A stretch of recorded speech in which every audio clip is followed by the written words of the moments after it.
Hello everyone. As I promised that I'm gonna record a video on squatters' rights, and probably it will affect your property or land. So I supposed to record this video yesterday.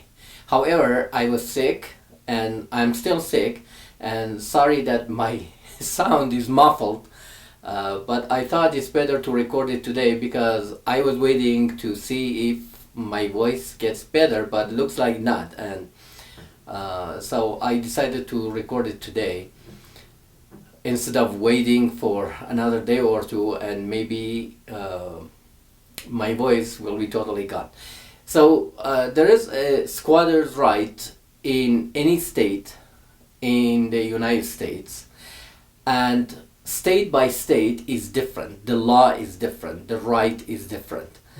So I will start with the definition of squatter right, and then I'll show you state by state and the differences, and the recent event or events that happened in different states. And some states they favor the squatters, and some states they favor the owners of the property or the land. But in this case, usually is the property, is a house, that illegal immigrants occupy the house, and then they would not evacuate, or it's very hard actually to evacuate them in some states. So let's take a look to see what's going on, and you need to know about these squatter rights. And if you have a vacant property, so you need to be careful, and you can talk to your local government or congressman or senator or whoever is involved in this situation. So you need to know about that. Let's go with the definition, and then I'm going to show you some slides, some videos, so you understand the squatter rights better. Let's start with the definition. So the squatter definition is a person who unlawfully occupies an uninhabited building or unused land. The squatter rights in Colorado is 18 years if the occupant, the squatter or squatters, live in that property for 18 years continuously. However, if they pay the tax for 7 years continuously, they can have the title. They can be the owner of that property. This is the state by state squatter laws or squatter right, state by state. So as you see, the New Jersey has the highest or the longest years, and some states like Arizona has the lowest, like 3 years. Colorado, as I mentioned, 18 years without paying tax, or 7 years continuously with tax. So if you wanna talk to someone, maybe like a real estate attorney or someone, if you have problem with squatters at your property, because nowadays is a little bit different than before, and illegal immigrants, they occupy the vacant properties. Even if the property in other states, I don't know about Colorado, but in other states it has been seen that the homeowner put the house for sale, but the illegal immigrants found it that is vacant, and they moved in. So it's difficult to kick them out. I'm going to show you some videos on that also. Florida, however, changed the squatter rights and now is a criminal. It's criminal trespassing if an illegal immigrant or anyone occupies an unoccupied or a vacant property, because they got a lot of problem recently, so they changed the law.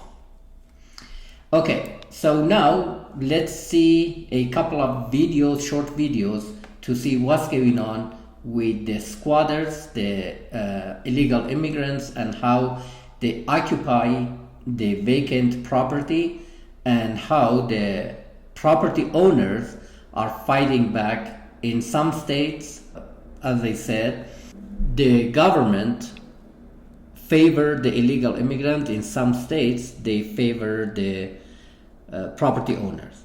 So you need to be careful and you need to know the laws, and you can talk to your local government, talk to a real estate attorney to find out how the law works in your specific local area and what you can do about it if you have problem with that, or someone that you know they have problem with the squatter rights.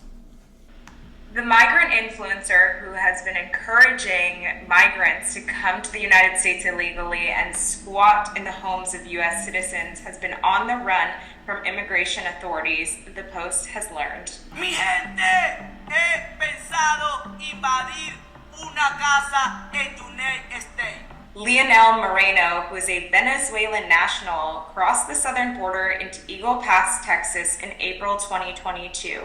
From there, he was enrolled on what is known as the Alternatives to Detention program, which allows federal authorities to track migrants who enter the country illegally once they are released into the United States interior. Migrants who are enrolled in the program, like Moreno, are required to report to federal immigration authorities on their whereabouts in the United States while enrolled in the program. However, Moreno did not do that and was listed as an absconder from the program. Moreno regularly shares on social media how he scams the system to receive money from the federal government, food stamps, and shows his social security card in posts that we've reviewed. He claims that his wife and daughter receive $350 a month from the federal government, often flaunts the food and aid that they receive through the funding from these federal programs. Moreno originally told federal authorities that his intended address in the United States was the Catholic Charities office in Miami. He has since been seen in posts in Columbus, Ohio. When Moreno failed to report to immigration authorities as part of the Alternatives to Detention tracking program, ICE in Miami did mail him his court date. In one social media post, Moreno said that he has been in the U.S. for over a year and has not had to work one day. He said, quote, "I've concluded that the American dream is real. This is food of the best quality that they just give you." In a separate post, Moreno said, quote, "Work is for slaves, boys. Remember that work is for slaves. Where have you seen a millionaire work? Don't humiliate yourself. You have to be creative to ask for money," he said.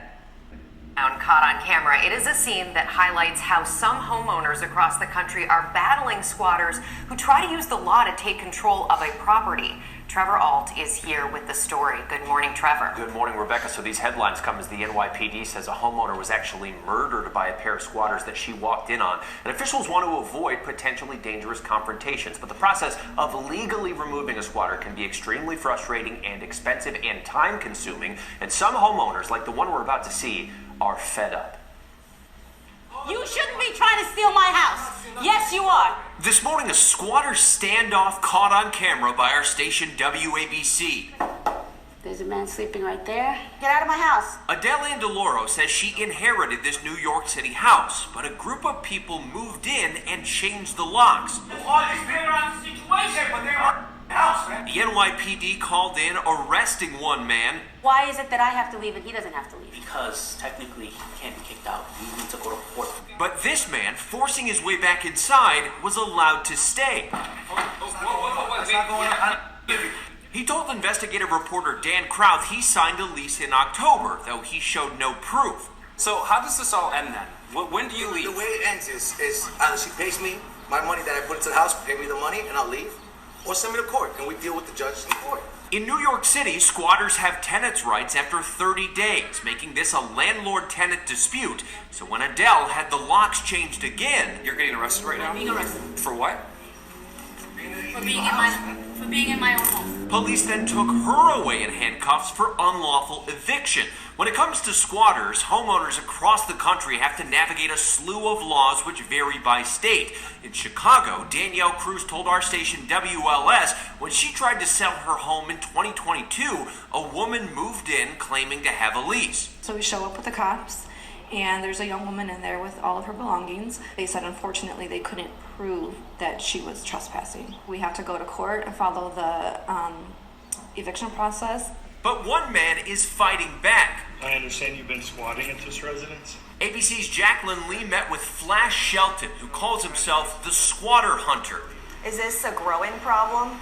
I think that it's a growing problem like anything else. When a squatter took over his mother's house, Flash had her lease the home to him, and then he moved in with the squatter until they left. He's now using the same tactic at other homes. I would have had a right as a leaseholder to go in, move in on him, put cameras on, and eventually lock him out, and that I could force him to civilly try to fight to get back into a property that he couldn't prove that he had a legal right to be in. Experts advise always getting an attorney to navigate legal evictions, but warn it can be costly, take several months. Squatters are looking for an opportunity, and if they think a property is not being maintained or visited, they may make attempts to enter that property that they have no rights to enter in.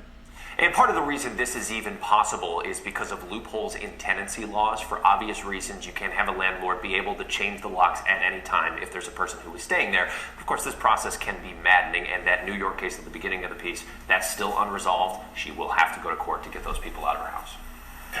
Unfortunate, could cost her time and money. It couldn't be more than a year. And not even be able to have access to your home for a while. Yeah, after her parents passed, that's the only reason she has the home. Oh, wow. All right, Trevor, thank you for highlighting that.